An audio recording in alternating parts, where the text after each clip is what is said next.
where the each and every test case will be executed step by step manually, where it consumes more time.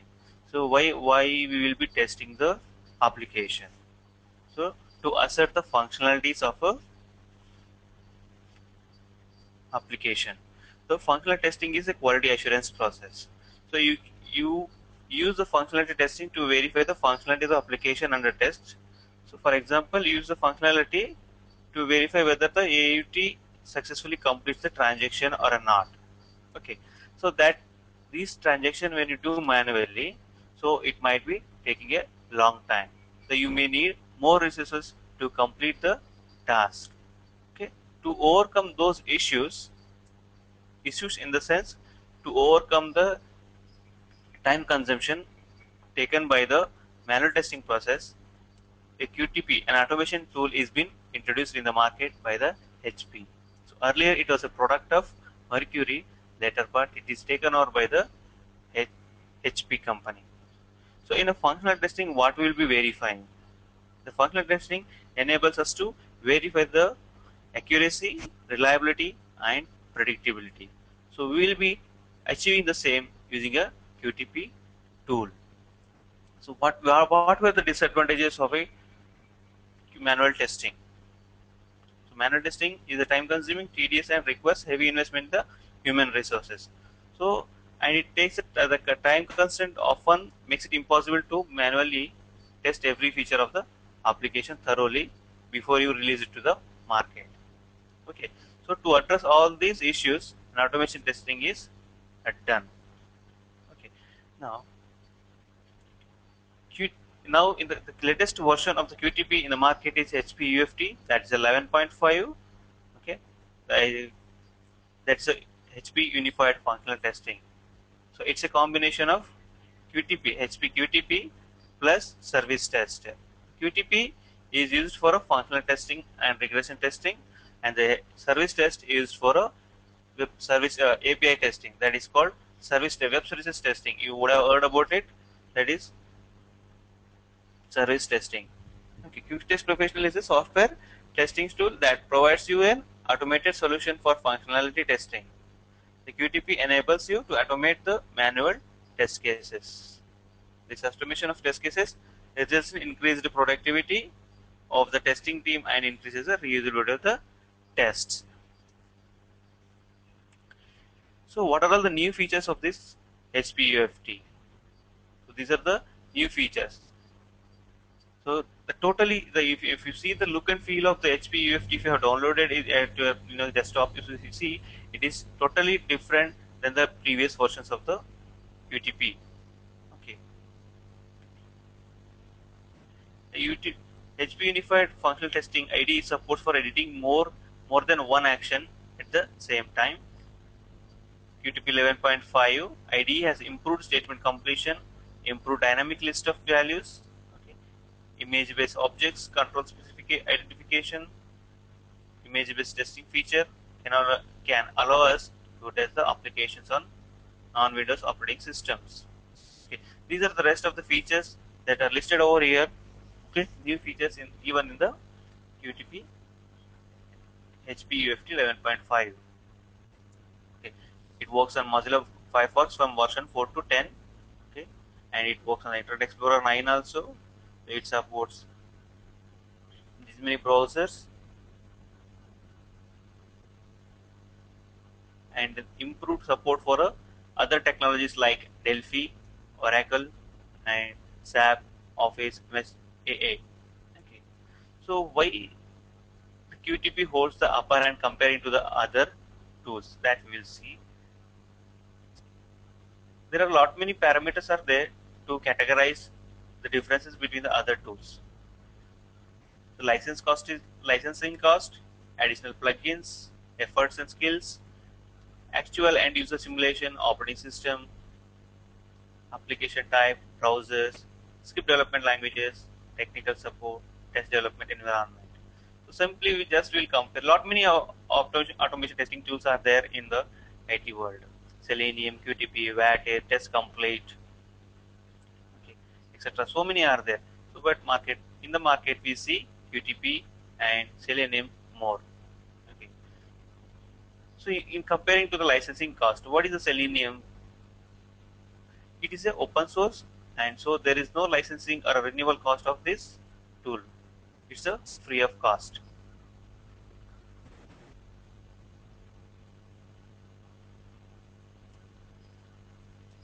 So you QTP needs a license for a user needs a license for QTP, which is very costly, and it supports these are the other parameters that are used to compare. Okay, so it supports Selenium supports additional of plugins to achieve the desired results. They are not provided by the Selenium core, but for add-ins in a QTP, you need to buy each and every add-in that according to your requirement.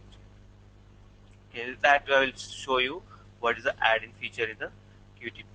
So add-in feature in the QTP is required to automate the required application. So if you are having an application developed in the .NET, you should have a .NET add-in plugin for your QTP tool to automate the application. Okay, these are the some other parameters that are which we are used to compare with the other tools where QTP holds the upper hand. See, if you see the operating system, and Selenium works on a only web-based application. QTP supports both web-based applications and Windows applications. The only I see the drawback here is so it supports only the Windows OS. Here the Selenium supports more number of OS like Windows, Linux, and Macintosh.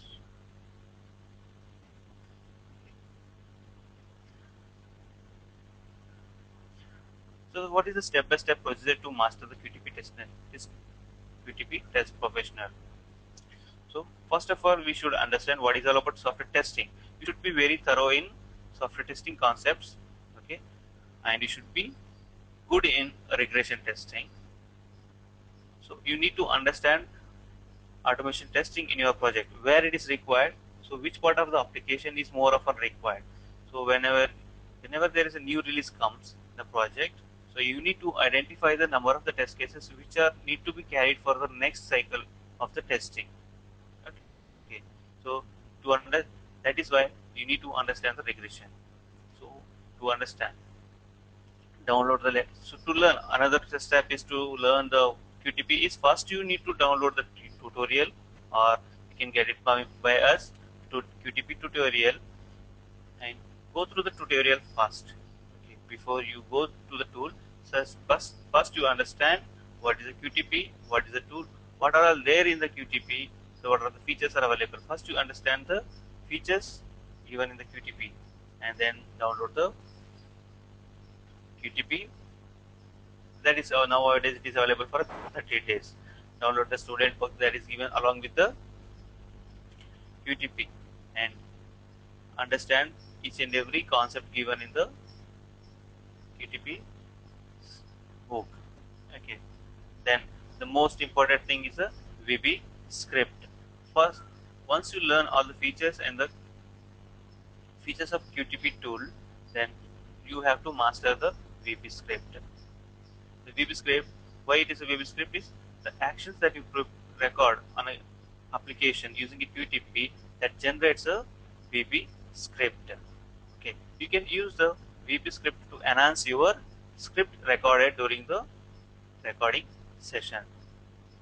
Once you are ready with all about these things, now you can then use a demo project.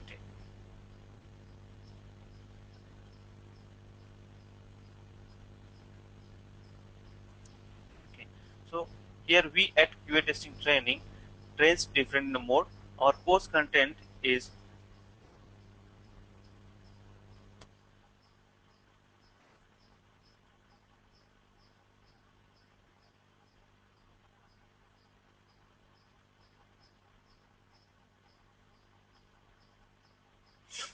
okay.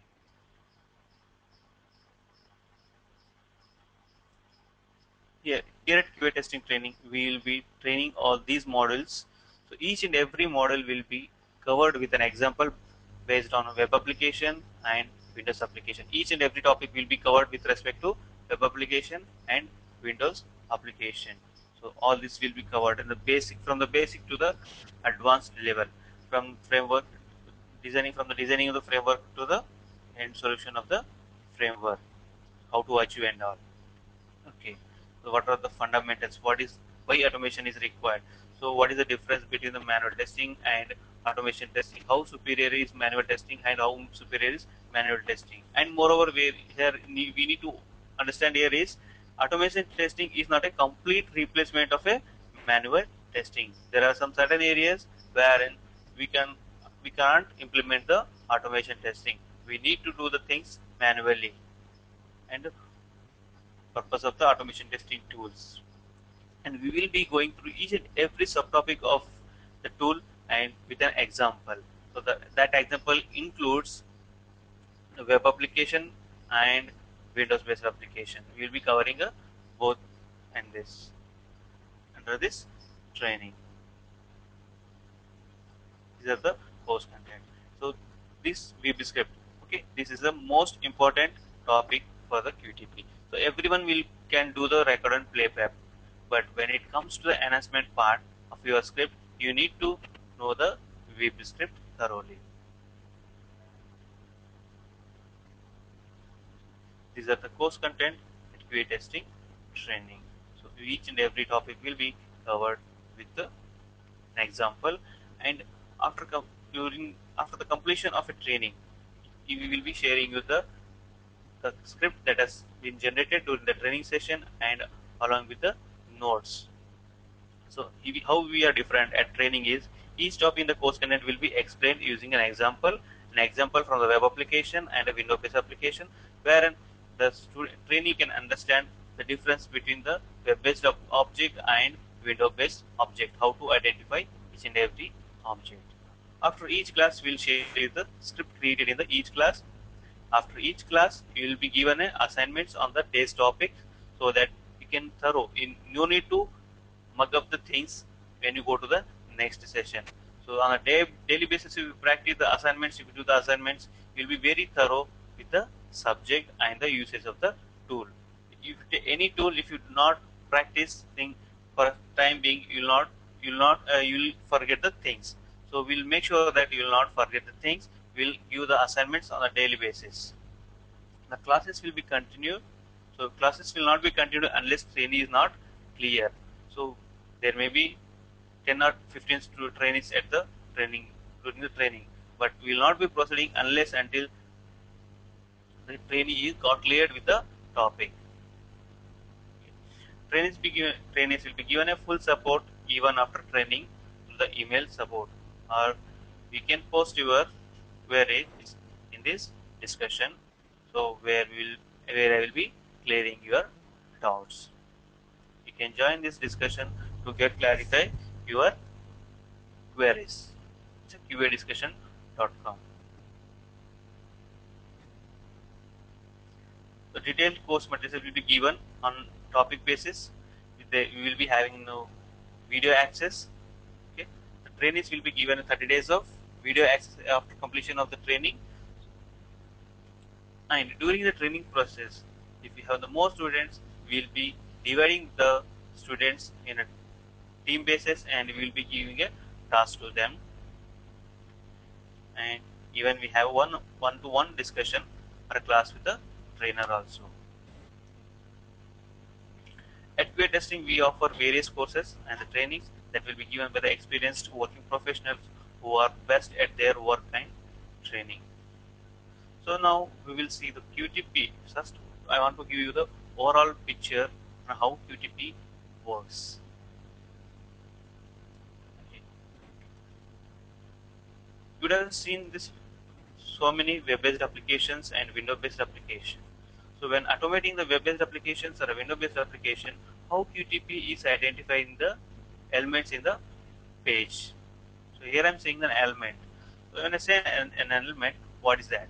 So it is an object with some properties and the actions. So what are the objects over there? So if you consider here these two titles, courses and the pricing and the details, assume that these are the two objects with the same color, same size and mouse over these colors are changing. Okay, how these two are differently identified? These two are differently identified with their names. So those are called the properties. The action that you perform on these objects are called actions or methods. Earlier, those used to call as a methods. Nowadays, we are calling it as an operation. Operations is nothing but an action that you're going to perform on each object. So, what are all the objects normally we see in the web-based application or window-based applications? We'll be seeing the links, text box, checkbox, radio buttons. Okay, so these are etc. These are also called objects in the application. So each and every object in the application will be having a certain set of properties and the methods. Why these properties are required? So what is the usage of the properties? The properties are required to identify the object in the application. Okay, so properties are required to uniquely identify the element in the application under test. Now, here as I told, if we consider these courses and the pricing and the details are two different objects, then how these are identified? These are identified based on set of properties. Here it's a link I'm saying with the name courses. Then we just will consider two properties to uniquely identify these two objects. Courses is one object, pricing and details are the one more object. How these are identified uniquely is based on their names. If consider that these two object names are same, this is also courses, this is also courses, then QTP will get confused which one to consider while executing the test. Then what we need to do is then we can use the ordinal identifiers, the concept in the concept given in the QTP. So there are two types for web-based applications. There are three types of ordinal identifiers, and for Windows-based application, there are two ordinal identifiers. Okay, the ordinal identifiers are location, index, and time-based. So we can use the location-based or index-based ordinal identifiers to identify the objects when they are same with the properties. Okay. How the QTP looks is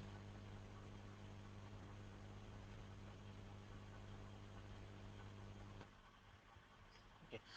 When you launch the QTP tool, you will be coming across this add-in manager screen, so wherein you will be listed with the add-ins available in the QTP. When you download it 30-day trial version, you will be given with the ActiveX Visual Basic and the web-based add-ins defaultly.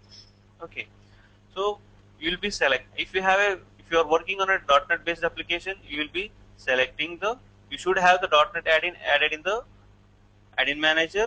Okay, then you should select the respective add-in on which you are working, and make sure that you should not select all the add-ins while working on the QTP, because it takes a more time. Whichever is required for your test, only select those and click on OK. So it will be QTP will be launched. Okay. So in QTP sorry. Okay. As I was telling on the ordinal identifiers. So that is one more concept to identify the objects in the application uniquely.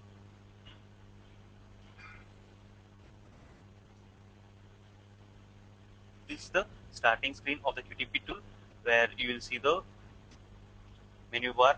So tool options, the record and resource tab, available keywords, test flow, and expert keyword view, and expert view, the data table, and the information window, active screen, and one more tab is the missing resources.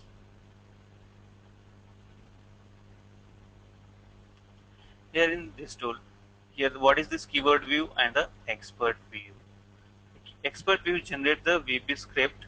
So when you record an action, and the same thing will be reflected in the keyword view in a tree structure of the action that you performed on the application. Everything will be in a structured format.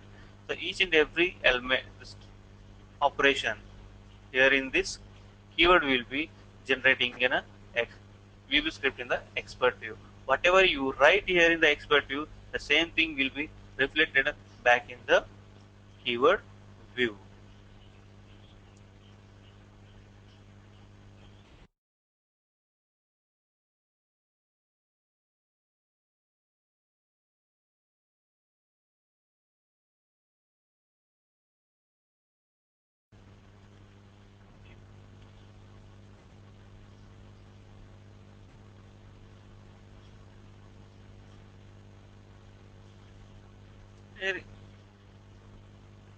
In this QTP, there are three modes of recordings are there: analog recording, low level recording, and standard recording. That is called as a context sensitive recording.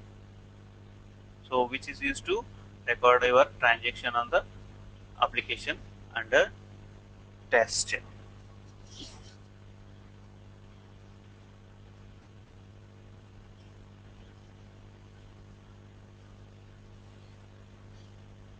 So if you have any questions, you can ping me on the chat window if you are asking.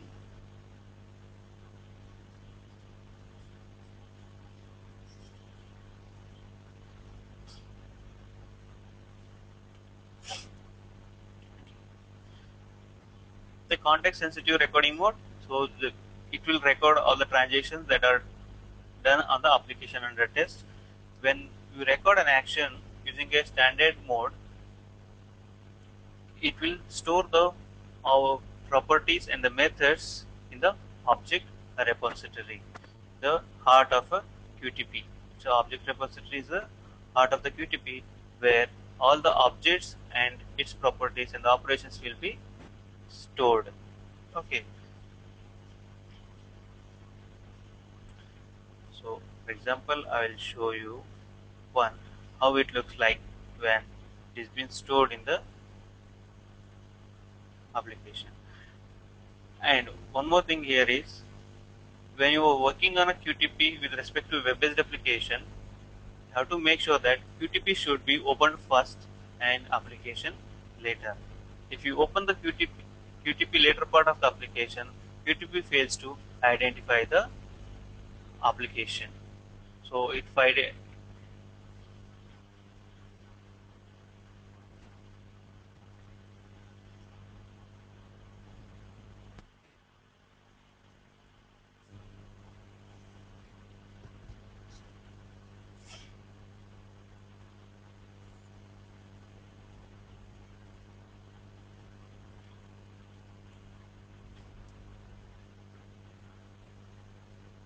here I added a Google search button text box in the object repository. How this will be identified on a runtime? So what is this? So here you see the test object. It has got a name, the name of the object properties, name, class, the repository where it is being stored. There are different two types of repositories: local repository and shared repository. So here the name of the object is Google. The class is the browser. So there here in the QTP we have a different set of classes. The, the different set of classes are available for each and every element present in the application under test. So here in this application you will be seeing different type of objects. Text box is one of the object class, the button is one object class, and link is one of the object class. So each and every will be having a certain set of properties to identify. Okay.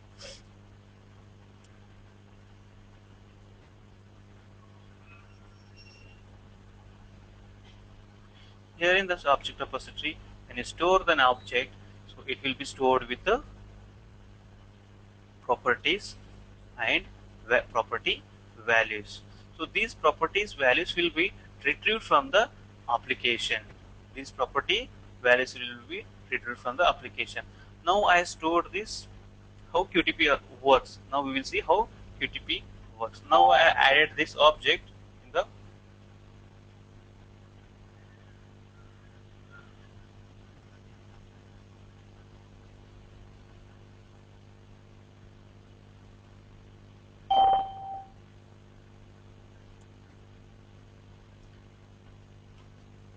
now we stored an object in the QTP, sorry, object repository.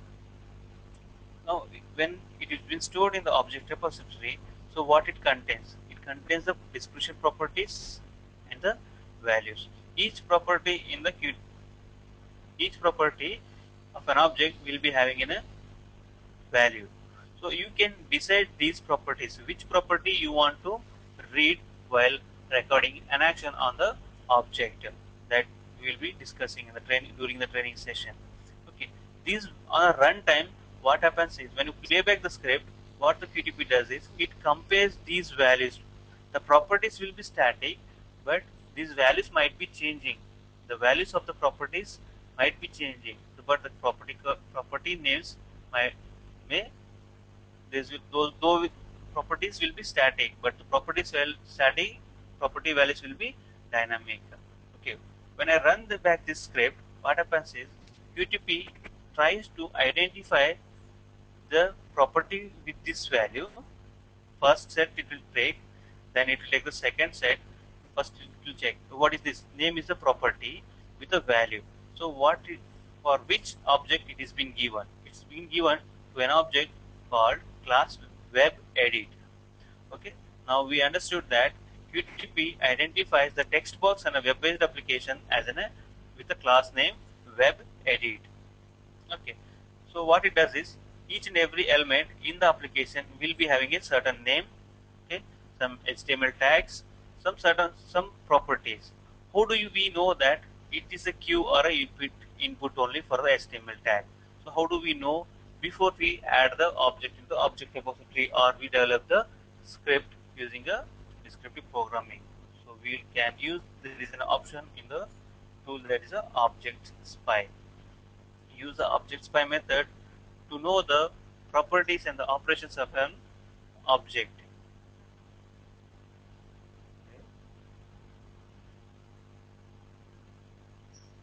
Here you see it is showing as a web element. It's not a web element, it's a web edit. Here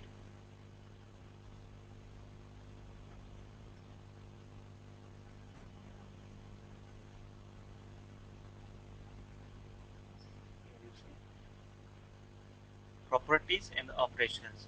Each and every object will have a certain set of properties.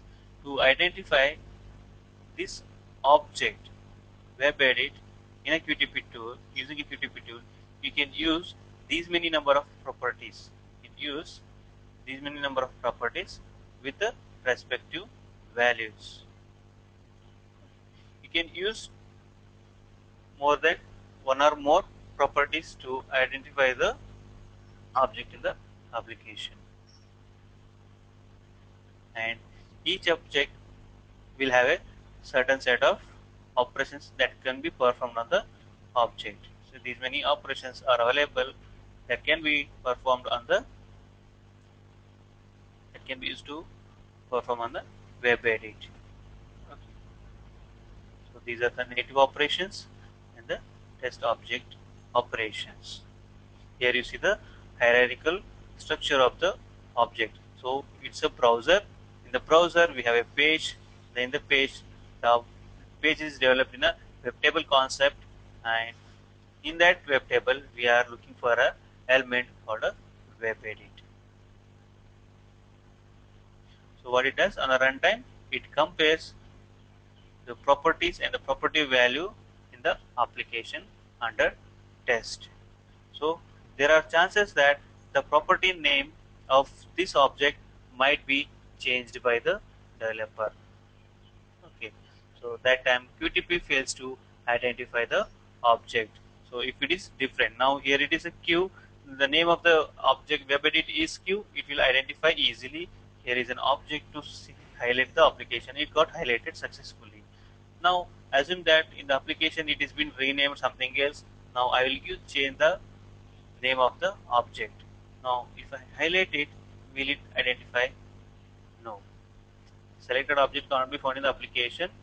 Checks that the application is open to the current page or a window. The object and its parent does not have a parameterized values.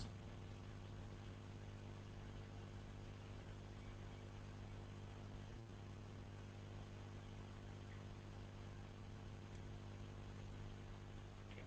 So each in our training, we will be covering each and every object class with the explanation and with the examples, so that the trainees can understand more clearly and while working on the QTP.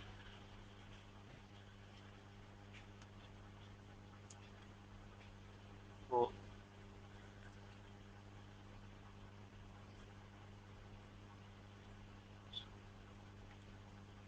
I'll give you some exa share you how our notes look like when we share our notes.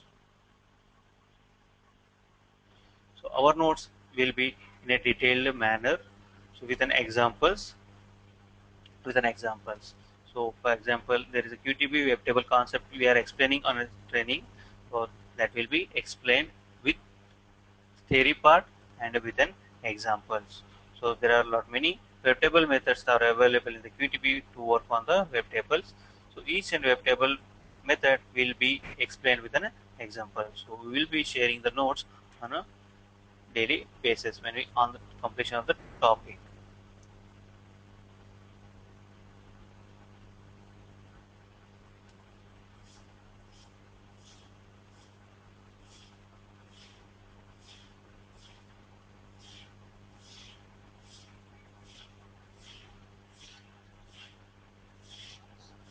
Okay.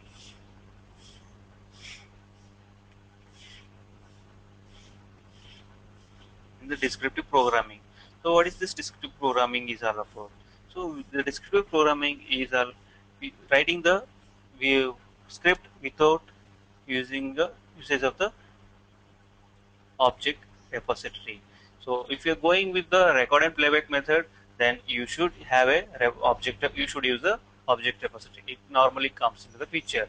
But if you do not want to use the object repository method, then you want to write the program, and you should using a descriptive programming, and you should be very thorough in the VB script.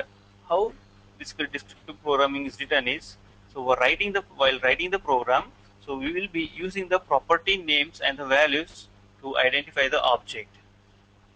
Here we are adding the properties and the values in the object repository to identify the object uniquely, but in the descriptive programming, we will be writing a descriptive programming for each and every element. So each and every element will be written.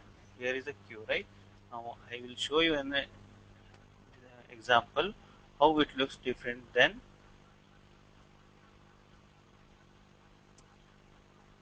there is a shortcut for descriptive programming. So there is a drag and drop option is there. Straightforwardly you can drag it to the okay. Now your script got generated over here. Okay. Now suppose if I want to convert the same thing in a descriptive programming, then how it looks like.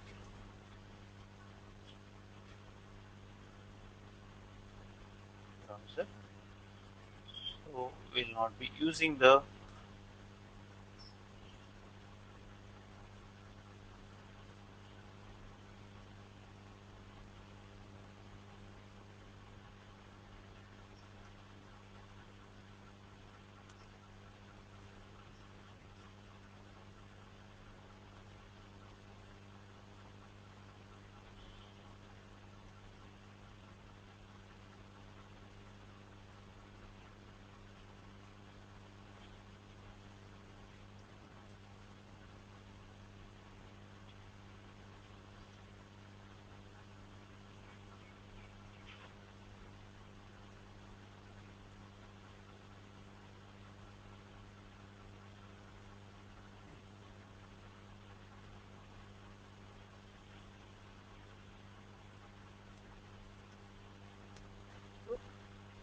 or is it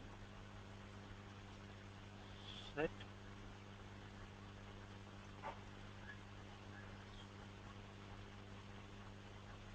descriptive programming? So here you see, here I just added the star wildcard. So here it's a regular expression, or else you can give the name of the browser. So from where do you get the name of the browser? What is the title? So from where I have taken this name, title, name and all. So each and every object in the application will have certain set of properties. So those properties can be taken from the can you can use the object spy. You can use the object spy to know those properties and property values. Here you see the browser, the name. Here are the browser methods, properties. Here I have taken the one of the property called a name. The name property value is Google. You can take the Google again. When come to the page, so what is the property I have taken here is the title. So again the title is Google. You can take the name also since here it is a blank. Okay, that also works. You can take any of this one, and when you come to the web edit, here is take I have taken a name property again.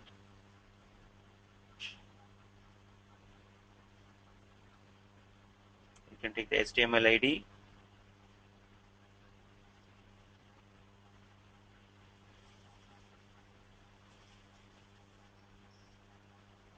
Okay, here is a name property that is with the value q. Okay, hope you are clear. Now I'll, for namesake, just I'll remove the wildcards. So why I added the wildcard there is the page title or browser name or page title may be changing on a regular basis. So to avoid that, so I have added this.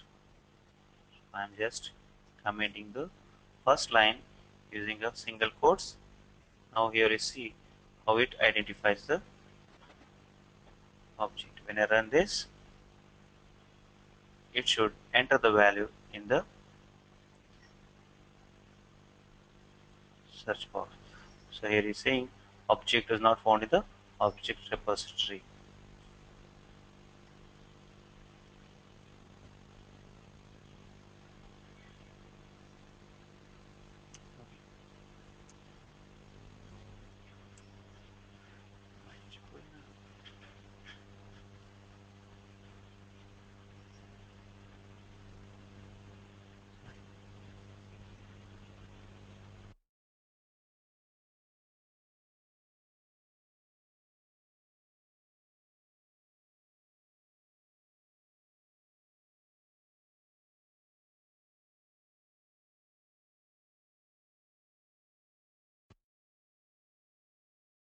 Okay. So we'll be learning all these things in our training process. So if you have any questions, you can ask me.